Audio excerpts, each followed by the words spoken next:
E agora, você vai ouvir uma reflexão no Salmo 91, com o Bispo Amaro.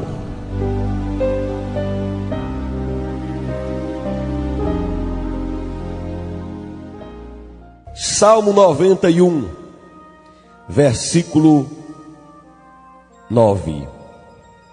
Diz assim a palavra de Deus: Pois disseste, o Senhor é o meu refúgio, fizeste do Altíssimo a tua morada. Eu vou ler novamente, só que agora eu vou ler em outra versão. Alguns têm essa versão. Diz assim: Porque tu, ó Senhor, és o meu refúgio, o Altíssimo é a tua habitação. Amém? Podem se assentar. Eu fiz a leitura em duas versões da palavra. Todas as duas são versões muito aceitas no meio do povo de Deus. A versão revista e corrigida, a versão atualizada. Quero dizer uma coisa para vocês, que como somos servos de Deus, leitores da palavra do Senhor, eu vou dar um conselho para vocês. Como leitores da palavra de Deus, procurem com o tempo adquirirem mais de uma versão das Escrituras. Isso ajuda muito. Nossa Bíblia, a Escritura Sagrada dos cristãos, dos judeus, ela foi escrita em 3 idiomas: hebraico, aramaico e grego. E quando essa Bíblia veio chegar até nós, ela passou por algumas outras línguas até chegar ao nosso português. E o nosso português, ele não consegue esclarecer de fato, totalmente, o que os autores disseram na primeira Bíblia. Por mais que os tradutores se esforcem, eles não conseguem passar a ideia total, porque a palavra de Deus, na língua original, ela é muito rica. Se ela já é, em nossa versão brasileira, na nossa língua portuguesa, se ela já é tão profunda, imagina na língua original. Eis a razão porque tem várias traduções, algumas delas até infelizes. Algumas delas eu não poderia nem chamar de Bíblia, eu poderia chamar de uma paráfrase da Bíblia. Mas é muito bom também, é muito bom isso. Até esclarece mais algumas coisas, é como se fosse uma paráfrase. Para mim, a Bíblia na linguagem de hoje, ela é mais uma paráfrase do que uma Bíblia de fato, mas muito esclarecedora. Essas muitas traduções, duas coisas. Primeiro, deve-se tomar muito cuidado com as diversas traduções. As mais confiáveis são essas que eu acabei de ler, revista e corrigida e atualizada. Tem uma outra muito boa, eu considero até melhor do que todas, a versão trinitariana. Esta quase você não encontra para vender, porque esta é perseguida pelo Satanás mesmo, porque esta apresenta no mínimo 9.000 acertos a mais do que essas traduções que nós temos. Veja bem, o diabo persegue essa tradução, quase você não encontra a Bíblia trinitariana. Então, a trinitariana e essas duas que temos aqui são as melhores. Algumas delas não são tão boas. Em alguns textos você vai ver que foram mal traduzidos. Mas a palavra de Deus tem se divulgado de diversas maneiras, há várias traduções, e isso ajuda. E por outro lado, o leitor das Escrituras deve tomar cuidado, muito cuidado. Eu digo, tome por base essas 3 versões que eu te disse aqui, e as outras sejam subordinadas a estas. Por que o Bispo Amaro está dizendo isso diante desse texto? E eu li até em 2 versões. para que você perceba que até nas melhores traduções da Bíblia, existe uma mais esclarecedora do que a outra. Observa bem, se você ler na versão corrigida, que alguns aqui têm corrigida, diz assim, olha: porque tu, ó Senhor, és o meu refúgio, o Altíssimo é a tua habitação. Não está errado, está correto. Só não está tão completo, tão esclarecedor. Quando você vai para outra linguagem da Bíblia atualizada, olha como é mais esclarecedor. Veja bem como é que diz: pois disseste, o Senhor é o meu refúgio. Aí a outra parte do versículo diz: fizeste do Altíssimo a tua morada ou a tua habitação.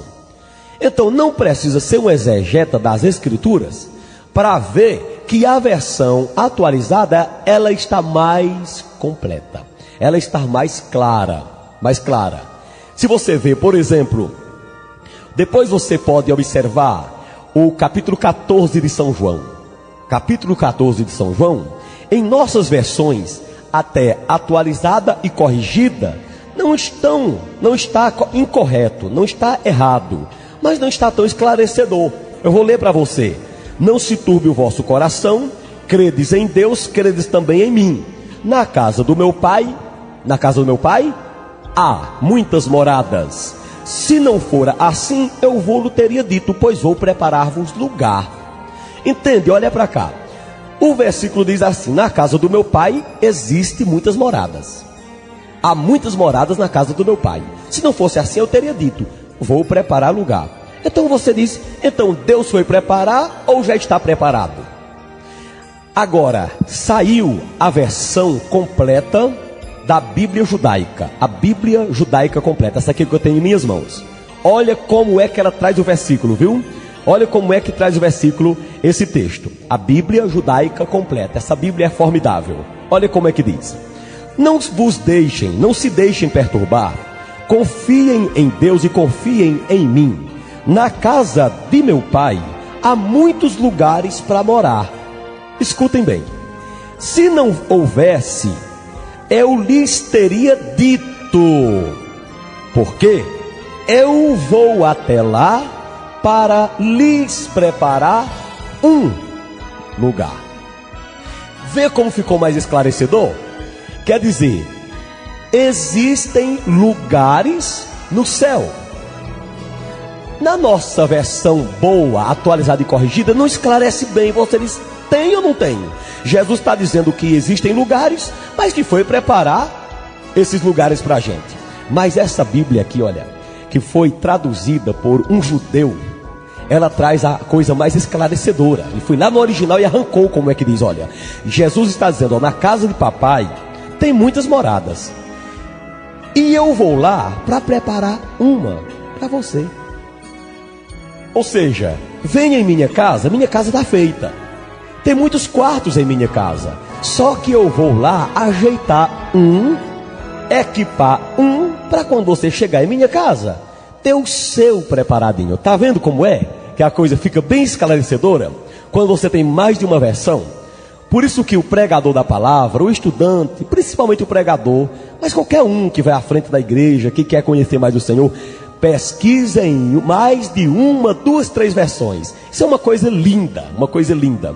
Que coisa linda. Então, olha, voltemos para o nosso Salmo 91, que é o que mais nos interessa nessa hora. Eu só dei essa passadinha para vocês verem que nos dois textos das duas versões, o Salmo 91, verso 9, diz a mesma coisa, mas a atualizada está mais esclarecedora. Outras vezes a corrigida está mais esclarecedora. Pois disseste. O que foi que eu disse? O que é que Deus está dizendo que eu disse? Eu disse que o Senhor é o meu refúgio. Aí a segunda parte do versículo diz: você fez do Altíssimo a sua morada. Ou seja, pelo fato de eu ter dito, pelo fato de eu ter falado que o Altíssimo é o meu refúgio, é meu lugar secreto, é meu esconderijo, pelo fato de eu ter dito isso de coração, eu fiz de Deus minha morada. Olha como é. Eu disse de coração, pelo fato de eu ter dito, eu fiz. Pelo fato de eu ter falado, aconteceu. Quando eu falei que Deus é o meu refúgio, quando eu disse isso de coração, aconteceu. De Deus ser minha morada. Veja que foi o que eu falei de coração que fez com que acontecesse. Lembra do que Jesus disse no Novo Testamento? Se você tiver fé e você disser, você falar, monte, transporta-te, assim acontecerá. Note que é depois que você fala. Nota que é quando a gente fala. Você entende por isso que muitas vezes Jesus encontrava alguém, sabendo do que a pessoa precisava, sabendo do que a pessoa queria, e Jesus dizia: o que é que você quer? Você quer que eu faça o quê? Você está cego, quer o quê? É claro que Jesus sabia, não está escrito, ele sabe das nossas necessidades antes delas virem, mas sempre o Senhor quer ouvir. Não é nem para saber, não é para saber, é para ouvir. Ele gosta de ouvir. É como se Deus em Cristo estivesse dizendo assim: fala, rapaz. Não é porque eu sei de tudo em tua vida que tu vai se tornar um mudo para mim, não. Eu gosto de te ouvir. Eu fiz a tua voz, eu fiz o teu ser. Eu gosto de ver você se expressar. Eu fiz tua voz para você falar, os olhos para você ver. Então eu fiz tua voz para você falar, dizer o que quer. Quantas mães não ficam alegres e contentes na hora que vem o filho dizendo assim: mamãe, me dê mingau, mamãe, me dê mingau, me dê papa. E quando a gente diz, vê o filho: papai, me leva para comer coxinha, papai, me leva para tomar refrigerante, aquilo fica gravado na mente da gente. Quem é pai sabe que aquilo cativa a gente. Ainda agora eu estava sentado aqui olhando para a Axa cantando. Eu disse: meu Deus, ela cresce, mas ainda é menina para mim. Eu vou perguntar a quem tem filho, rapaz, casado, moça, filho que já é pai. Eu vou perguntar se a gente, quando esses filhos crescem, a gente vê do mesmo jeito. É a irmã Fátima, diaconisa Fátima, a gente vê do mesmo jeito. É tudo menino. Tudo menino. Não cresce não. A Axa cresce, mas para mim é aquela menina. É a menina, do mesmo jeito. É a criança do papai. Sempre é minha menina. De vez em quando eu chego em minha casa, lá no sítio, a gente, mamãe mora lá, minha casa é aqui, mas a gente diz: Agemiro, vem de onde? Vem lá de casa. Eu sei lá se foi do René Luciano ou foi da Serra. Eu sei lá se foi do René Luciano ou foi da Serra.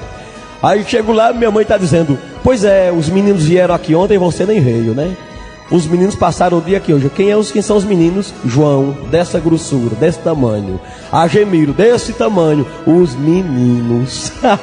E é assim, nós nunca crescemos para Deus.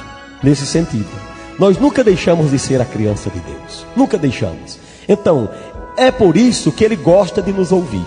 E a gente sempre está desenvolvendo com Ele. Pelo fato de você dizer: o Senhor é meu refúgio. O Senhor é meu refúgio. É nele que eu me escondo. Então você fez do Senhor a tua morada, a tua habitação. Foi isso que aconteceu. Você disse e aconteceu. Você falou e isso aconteceu. Note que isso acontece de livre e espontânea vontade. Deus não me pressiona para dizer isso. Deus não me obriga a falar isso. Mas de livre e espontânea vontade, essa criança que aqui está, eu e você, resolvemos nós dizer para Deus: Senhor, Tu és o meu refúgio. Estou escondido em Ti. Não deixe que as setas do diabo me surpreendam, me peguem. Porque eu disse isso, então as coisas aconteceram. Eu passei a morar no Senhor. Eu quero até pedir ao missionário Cabral que procure aí o CD, o Milagre Novo, a música Tua Criança, que nós vamos terminar com ela. Olha bem, então a versão feliz, a mais feliz que eu considero é essa que diz: olha, eu falei, porque disseste, pois disseste, o Senhor é o meu refúgio. Ou seja, o Senhor é o meu esconderijo. Um refúgio é um lugar de descanso. Você às vezes está tão atarefado no meio de tanta gente e diz: ah, meu Deus, eu vou lá para o sítio para refugiar a minha mente, para arejar, refrescar a minha mente. É nisso. Às vezes você está com tanto problema que você diz: não, eu tenho que ter um lugar para descansar. Mas às vezes você não encontra um lugar físico, um local geográfico, mas consegue um lugar espiritual e você descansa. Você descansa. Quando você diz isso, veja o poder da palavra. Aí acontece. Aí você faz do Senhor. Você diz e você faz do Senhor a sua habitação. Veja o poder das nossas palavras. O que queres que eu te faça? Senhor, o que eu vejo. Então, você já disse que quer, eu vou fazer.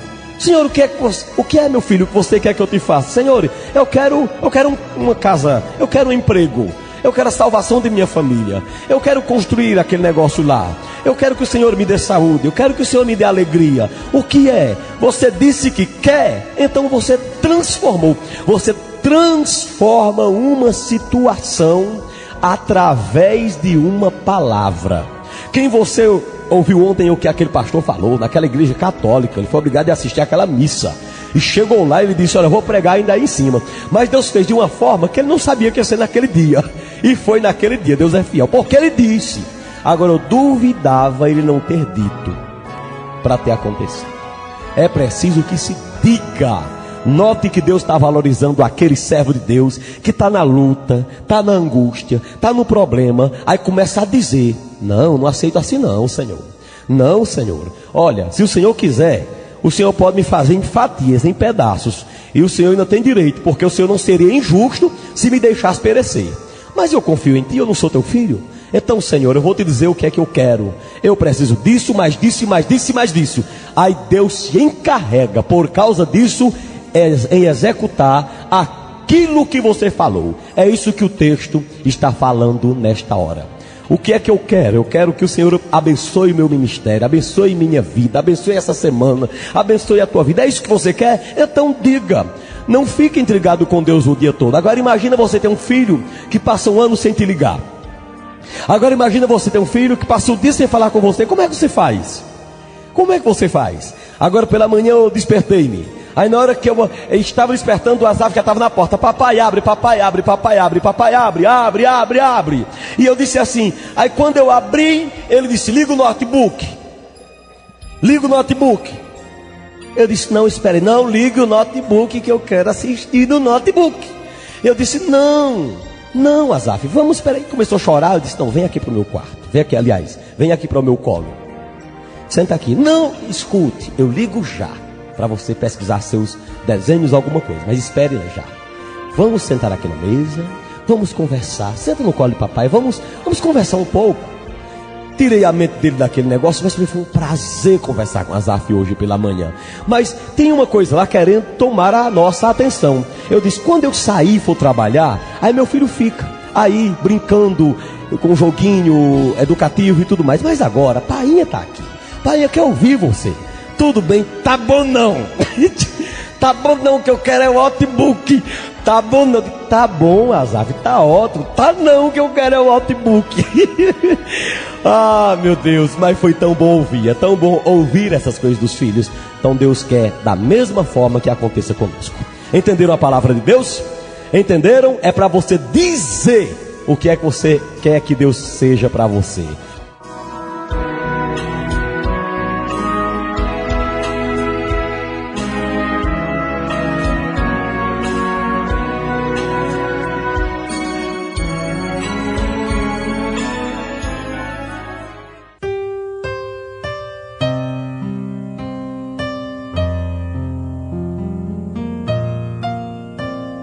Você acabou de ouvir uma reflexão no Salmo 91 com o Bispo Amaro.